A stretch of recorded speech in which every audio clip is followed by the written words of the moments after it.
तो गाइस कैसे हैं आप सब लोग। स्वर्ड्स एंड स्कार्स के एपिसोड 86 के साथ हाजिर हो। तो लास्ट एपिसोड के एंड पे हमने देखा था कि हमारा सांगू अपनी टीम के साथ ड्रैगन मिलिट्री कॉन्फ्रेंस वाली जो मीटिंग वाली प्लेस होती है वहां पर पहुंच जाता है। तो सबसे पहले वहां पर सोहो से मिलती है। तो जब वो वहां पर एक ऊटपटांग सी हरकत करती है तो हमारा सांगू उसके सर में मारता है और उसे कहता है बेवकूफ कहीं कि अब तुम यहाँ पर बड़ी हो चुकी हो और जो तुम किस तरह की गंदे काम कर रही हो, इतने सारे लोगों के सामने तुम इस तरह से कैसे अपने हाथ और अपनी बॉडी शो करवा सकती हो। तो इसी के साथ ही वो उसे कहती है कि तुम यहाँ पर मुझे मार क्यों रहे हो, इसमें गलती क्या है। हम दोनों तो पहले यहाँ पर एक दूसरे का सब कुछ देख चुके हैं। हम दोनों एक ऐसे रिलेशनशिप में जिसमें हम दोनों ने एक दूसरे का सब कुछ देखा हुआ है। तो ये बात सुनते ही हमारे सांगू के साथ जितने साथी होते हैं वो सारे के सारे बहुत ज्यादा हैरान हो जाते हैं कि यहाँ पर इन दोनों ने क्या क्या एक दूसरे का सब कुछ देख लिया है। हमारा सांगू भी उसकी बात से काफी ज्यादा शर्मिंदा होता है, फिर साथ उसे कहता है कि बेवकूफ बच्ची, उस वक्त तुम एक छोटी बच्ची थी और अब तुम यहाँ पर काफी ज्यादा बड़ी हो चुकी हो। अब जबकि तुम बड़ी हो गई हो तो अब यहाँ पर इस बात से काफी ज्यादा फर्क भी पड़ता है। तो वो उसे कहते हैं कि सिर्फ और सिर्फ 2 ही साल तो गुजरे हैं। 2 साल पहले मैं कितनी छोटी बच्ची थी, मैं इतनी भी छोटी बच्ची नहीं थी। क्या तुम्हें जरा भी आइडिया है कि मैंने यहाँ पर तुम्हारा कितना ज्यादा वेट किया है। जब से मैंने तुम्हारा नाम लिस्ट में देखा है तब से मैं यहाँ पर बैठकर तुम्हारे वेट कर रही थी। मैं देख रही थी कब तुम यहाँ पर आओगे,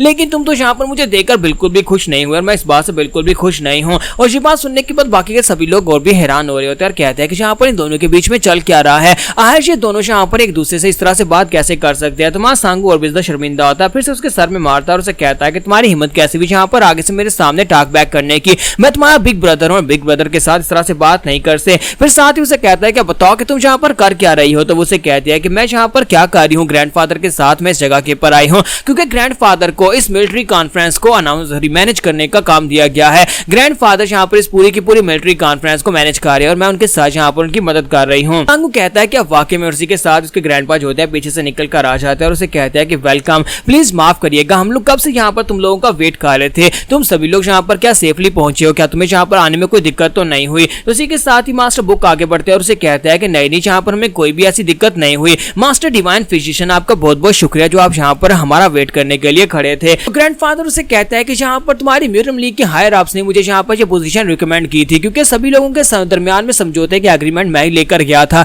इसी वजह से उन लोगों ने कहा कि सारी की मैनेजमेंट को भी मैं ही संभालूं। तो मैं यहाँ पर चेयरमैन की पोजीशन पर हूँ और यहाँ पर सभी के जो भी लोग यहाँ पर आने वाले हैं सभी लोगों को ओवरसी मैं ही करने वाला हूँ। ठीक है, साथ ही सोहो से कहते हैं कि ग्रैंडफादर आप यहाँ पर बाकी की सारी बातें छोड़े और ये देखें बिग ब्रदर मुई भी यहाँ पर आया है। तो ग्रैंडफादर जो होते हैं मुई की तरफ देखते हैं और कहते हैं कि तुम्हारे तो चेहरे के स्कार्स भी खत्म हो गए हैं, मैं तो तुम्हें पहचान ही नहीं पाया, तुम काफी ज्यादा बड़े हो गए, ऐसा लगता है जैसे कि मेरे सामने एक बड़ा आदमी खड़ा हो। हमारा सांगू से कहता है कि हाँ तुम भी यहाँ पर काफी ज्यादा बदल गए हो, पहले से काफी ज्यादा बेहतर लग रहे हो और काफी ज्यादा खुश भी लग रहे हो। तो मास्टर बुक उसकी बात सुनने के बाद सोच रहे होते हैं कि यहाँ पर डिवाइन फिजिशियन से किस तरह से बात कर रहा है, ऐसे लगता है जैसे ये दोनों पहले से एक दूसरे से जानते हैं। तो डिवाइन फिजिशियन उसे कहता है कि ये सब कुछ तुम्हारी वजह से तो मुमकिन हो पाया है, तुम्हारा बहुत बहुत शुक्रिया, तुमने मेरे लिए जो कुछ भी किया। और इसी के साथ ही वो उनसे कहता है कि प्लीज सभी लोग अंदर आ जाएं, हमने आप सभी लोगों के लिए रूम्स बुक कर दिया हुआ है जहां पर आप सभी लोगों को डिनर भी दिया जाएगा, आप सभी लोगों को भूख लगी होगी। और इसी के साथ ही सोहो कहती है कि रुक जाओ जरा, सभी लोग अंदर नहीं आ सकते, जिन लोगों का नाम लिस्ट में नहीं है वो लोग तो अंदर बिल्कुल भी नहीं आएंगे। और स्पेशली वो रेड गॉब्लिन और जॉन से कहती है कि तुम दोनों कौन हो, अपने बारे में बताओ। तो रेड गॉब्लिन से कहता है कि मैं तुम्हें यहाँ पर अपने बारे में क्यों बताऊं। तो वो से कहता है कि तुमने सुना नहीं है कि तुम दोनों कौन हो।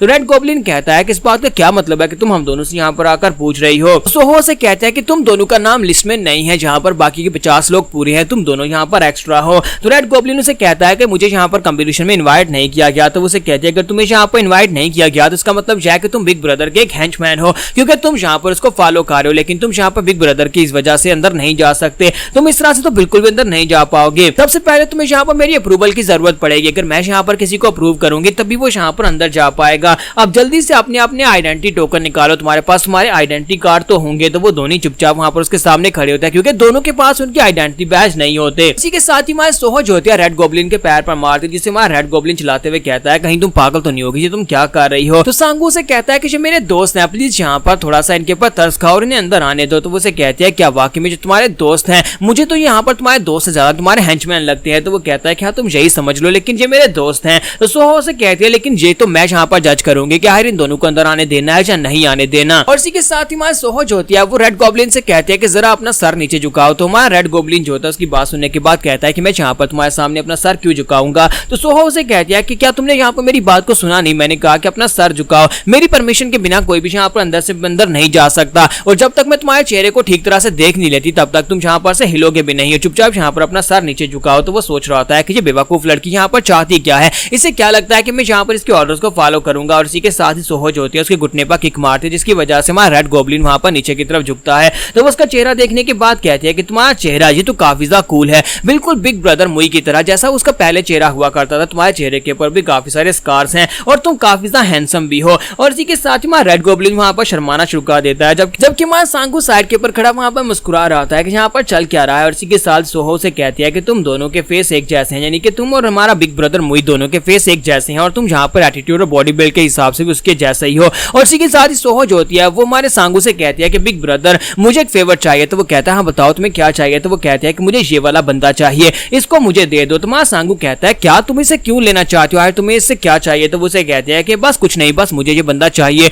तुम दूसरे को अपने साथ लेकर जा सकते हो, फिलहाल के लिए इसे मेरे पास छोड़ जाओ, मैं इससे काफी सारे काम करवाना चाहती हूँ। तो हमारा रेड गॉब्लिन जो होता है वहां पर चुपचाप खड़ा होता है, सोच रहा होता है कि यहाँ पर क्या होगा, क्या सांगू यहाँ पर क्या इसे कहेगा। तो सांगू इसी के हिसाब से कहता है ठीक है तुम इसे रख सकती हो। तो रेड गॉब्लिन कहता है क्या ये तुम क्या कह रहे हो। तो सोहो कहती है क्या तुमने सुना ना, तुम यहाँ पर उसके हेंचमैन और उसने तुम्हें ऑर्डर दे दिया है कि तुम्हें मेरे साथ रहना है, जो भी मैं तुम्हें कहूंगी वो तुम्हें करना होगा और आज के बाद से तुम मेरे हो। तो रेड गॉब्लिन कहता है कि ऐसा कुछ भी नहीं होने वाला। तो उसे कहती है कि तुम यहाँ पर क्यों नहीं मानोगे, तुम उसकी बात मानोगे, आज के बाद से मैं यहाँ पर तुम्हारी यंग मिस हूँ और मैं यहाँ पर तुम्हारी लीडर भी हूँ, जो भी मैं तुमसे कहूंगी तुम्हें वो करना होगा। और इसी के साथ ही हमारा सांगू होता है अंदर चला जाता है। तो रेड गॉब्लिन से कहता है कि यंग मास्टर प्लीज यहाँ पर मेरी बात सुनो, तुम मुझे छोड़कर कैसे जा सकते हो। जबकि इसी के साथ ही वो उसे कहता है कि प्लीज यहाँ पर इसके साथ ही रहना और इसके साथ खूब खेलना और मजे करना। और इसी के साथ ही नेक्स्ट सीन जो होता है अंदर का दिखाया जाता है, जहाँ पर बाकी के सभी लोग जो होते हैं वो साइड के ऊपर मावेंग पैलेस के लोगों को देख रहे होते हैं, क्योंकि मावेंग पैलेस के यंग मास्टर और साथ में यंग मिस जो होते हैं वो दोनों ही वहां पर अंदर की तरफ आ रहे होते हैं, क्योंकि वो भी अपनी टीम लेकर वहां पर पहुंचते हैं। तो वहां पर जो लोग पहले से आए होते हैं वो सभी लोग उसकी सिस्टर को वहां पर देखकर बहुत ज्यादा हैरान हो रहे होते हैं, साथ ही लाड टपका रहे होते हैं,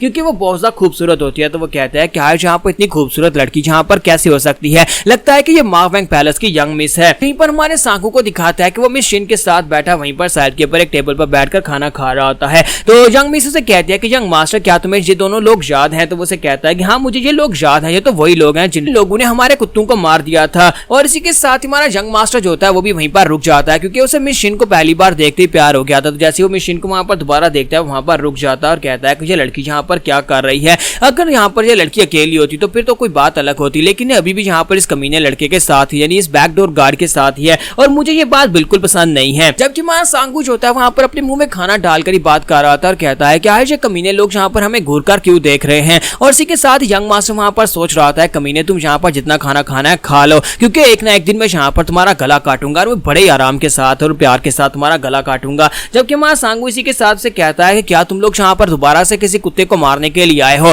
क्या तुम्हारे गांव में सभी कुत्ते खत्म हो गए जो तुम यहाँ पर इस वक्त इस ड्रैगन मिलिट्री कॉन्फ्रेंस के एरिया में कुत्ते मारने के लिए चले आए हो। तो ये बात सुनते ही उसके साथ जो मास्टर होता है वो काफी ज्यादा गुस्सा आ जाता है और कहता है कि मास्टर मुझे ऑर्डर दे, मैं अभी जाकर इस कमीने को मार डालता हूँ। जबकि यंग मास्टर से रोक देता है और कहता है कि नहीं मूची यहीं पर रुको, तुम्हें यहाँ पर कुछ भी करने की जरूरत नहीं है। और यहाँ पर हम लोग अपने एपिसोड 86 का एंड करेंगे और नेक्स्ट एपिसोड में देखेंगे क्या यहाँ पर फाइट होने वाली है या नहीं।